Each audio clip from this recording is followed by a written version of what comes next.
नहमदुहु व नुसल्ली व नुसल्लिमु अला रसूलिहिल करीम अम्मा बाद व मिन शर्रि हासिदिन इज़ा हसद। अल्लाह सुब्हानहु व तआला ने इंसानी तबाअ को जहाँ गूनागूं सिफ़ात आलिया से नवाजा है, वहाँ उसमें कुछ कोताहियाँ भी रख दी हैं जो उसके बशर होने पर दलील हैं। खुशकिस्मती की बात यह है कि अल्लाह ने इंसान को इन खामियों के इदराक की सलाहियत भी बख्शी है और दूर करने का सलीका भी अता किया है। इंसानी शऊर इनको महसूस कर सकता है और असबाब व इलल को तलाश करके इलाज भी कर सकता है। ये खामियाँ जिस्मानी रूहानी किस्म की हैं जो नफ्सियात और अखलाक से ताल्लुक़ रखती हैं। इन्हीं में से एक हसद भी है। हसद का मतलब है कि किसी के पास कोई नेमत देखकर ख्वाहिश करना कि किसी तरह इससे ये नेमत छीन जाए और मुझे हासिल हो जाए। हासिद वो है जो दूसरों की नेमतों पर जलने वाला हो। वो ये ना बर्दाश्त कर सके कि अल्लाह ने किसी को माल, इल्म, दीन, हुस्न और दीगर नेमतों से नवाजा है।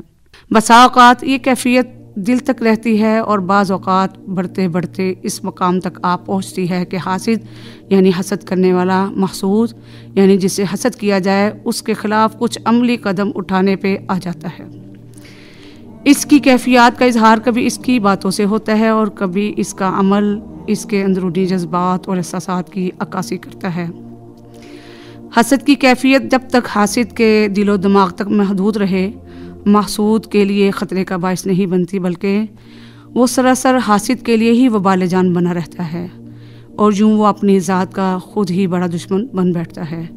लेकिन जब वो अपनी जलन का खुल्लम खुल्ला इजहार करने लगे तो यही वो मकाम है जिससे पनाह मांगने के लिए खालिक अर्ज़ व समा ने हमें ये दुआ सिखाई है, व मिन शर्रि हासिदिन इज़ा हसद। मैं अल्लाह से पनाह मांगता हूँ हसद करने वाले के शर से जब वो हसद करने लगे। इस आयत मुबारक में ये नहीं सिखाया गया कि हासिद के शर से पनाह मांगो, बल्कि इस बात की तरफ तवज्जो दिलाई गई है कि हासिद के शर से पनाह मांगो जब वो हसद करने लगे। हालांकि जब तक इसका हसद ज़ाहिर नहीं होता तब तक वो एक कल्बी और फ़िक्री बीमारी है जिसका ताल्लुक़ हासिद की ज़ात से है और ये दर्जा महसूद के हक़ में नुकसानदेह नहीं है। कुरान पाक में मुख्तलिफ़ मकामात पर आयात वारिद हुई हैं जिनमें अल्लाह तबारक व तआला ने हसद का ज़िक्र किया है। हसद की मज़म्मत में नबी सल्लल्लाहु अलैहि वसल्लम से मुख्तलिफ़ अहादीस मरवी हैं। मसलन आप सल्लल्लाहु अलैहि वसल्लम ने फरमाया, किसी बंदे के दिल में ईमान और हसद जमा नहीं हो सकते। और आपने ये भी फरमाया कि तुम्हारी तरफ पिछली कौमों की बुराइयां हसद और बुग़्ज़ सरायत कराएंगी जो मूंड डालेंगी। मैं नहीं कहता कि ये बालों को मोड़ देंगी, बल्कि ये दीन को मोड़ देंगी। आम तौर पर हसद की दो किस्में बयान की जाती हैं। नंबर एक ये कि हासिद दूसरे की नेमत छीन जाने की ख्वाहिश करे, ख्वाह वो उसको मिले या ना मिले। ये मज़मूम तरीन किस्म है कि इंसान अपने लिए भी अल्लाह सुब्हानहु व तआला के इनाम व फज़ल का ख्वाहिशमंद नहीं होता और वो अपने भाई के नुकसान का मुतमन्नी होता है। दूसरी किस्म ये है कि हासिद चाहता है कि नेमत साहिब नेमत से छीन कर मुझे मिल जाए। ये कैफियत ईमान की कमज़ोरी को ज़ाहिर करती है। अल्लाह बड़े फ़ज़ल और वसअत वाला है। नेमत साहिब नेमत से छीन कर मुझे मिल जाए, इसकी बजाय हासिद अगर अल्लाह से ये दुआ करे, या अल्लाह ये नेमत मुझे भी मिल जाए, तो अल्लाह की कुदरत कामिला से क्या वईद है कि उसको अभी साहिब नेमत से बढ़कर माला माल कर दें। अगर किसी इंसान के पास कोई नेमत देकर दिल में इस तमन्ना का पैदा हो जाना कि ये नेमत मेरे पास भी हो, तो ये रश्क कहलाता है और ये जायज़ है, क्योंकि इसने दूसरे इंसान या साहिब नेमत की नेमत का ज़वाल नहीं चाहा।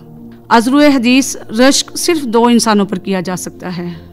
एक वो जिसे अल्लाह ने कुरान का इल्म अता किया हो और वो सुबह शाम लोगों को कुरान का इल्म सिखाने में मसरूफ़ हो, और दूसरा वो शख्स जिसे दौलत मिली हो और उस दौलत के साथ मखलूक पर सखावत करने में मशगूल हो। यानी आलिम बाअमल होना और दौलतमंद सखी होना, ये दो ऐसी नेमतें हैं जिन पर रश्क करना काबिल कबूल है। ये दोनों नेमतें कुर्ब हक़ का ज़रिया बन जाती हैं, इसलिए इन्हें बतौर वसीला कुर्ब इलाही इख्तियार करने की तमन्ना की जा सकती है।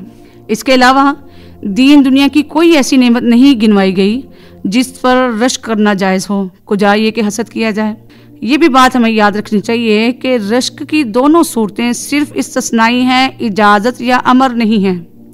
कुरान करीम में दर्ज है कि एक दिन कारून अपनी दौलत के अंबार की नमूदो नुमाइश करता हुआ धूमधाम के साथ इतराता हुआ बाहर निकला तो हज़रत मूसा अलैहिस्सलाम की कौम के कुछ लोगों ने उसकी हालत पर रश्क किया और कहने लगे, काश हमारा रब हमें भी ऐसी दौलत से नवाजता।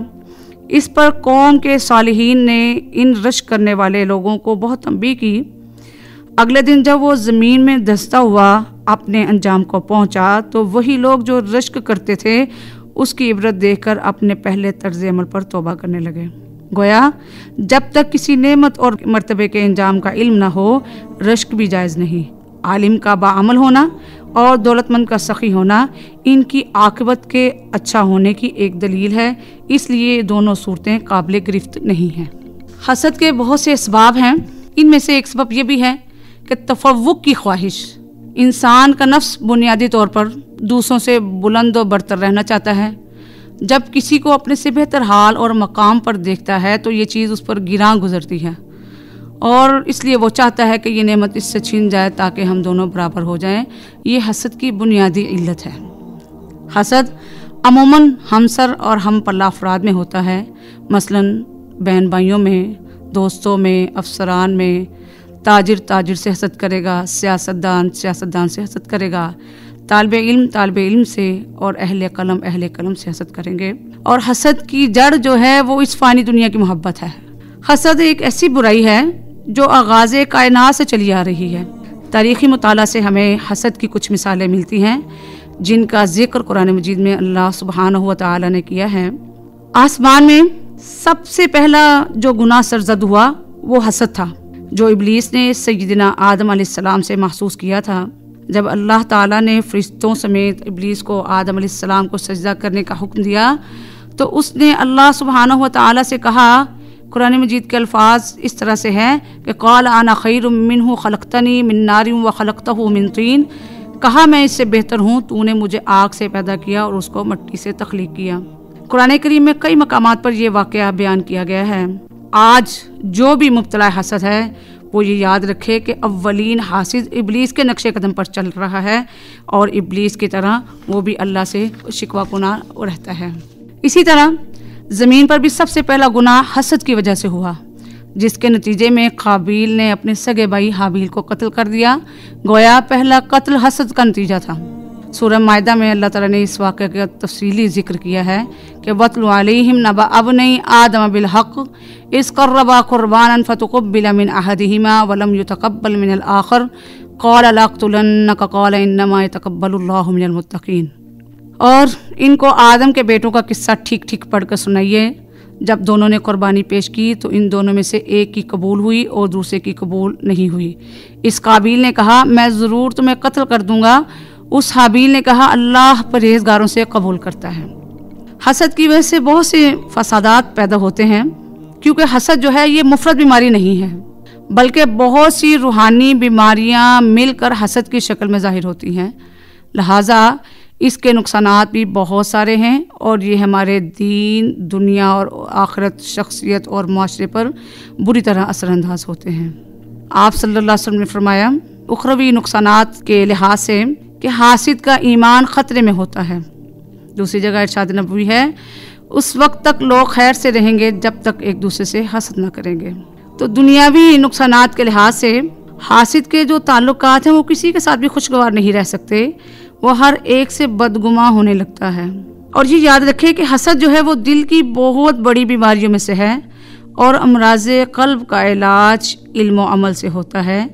अपनी नेमतों और सलाहियतों पर अल्लाह का शुक्र अदा करें, उनको महसूस करें और जो फजीलत और बरतरी अल्लाह ने किसी और को अता फरमाई है उसका एतराफ़ करें। अपने हसद को रश्क में तब्दील करें, मगर याद रहे कि रश्क सिर्फ 2 सूरतों में जायज़ है। हर नेमत और सलाहियत की तमन्ना मत करें। अल्लाह का इरशाद है वला ततमन्नऊ मा फ़ज़्ज़लल्लाहु बिही बअज़कुम अला बअज़। तो अल्लाह से दुआ करें, क्योंकि दिली कैफियत में बाज़ औक़ात इंसान खुद भी बेबस हो जाता है। इसके लिए अल्लाह की मदद बहुत ज़रूरी है। अल्लाह ताला हम सबको हासिदाना जज्बा से महफूज फरमाए, आमीन।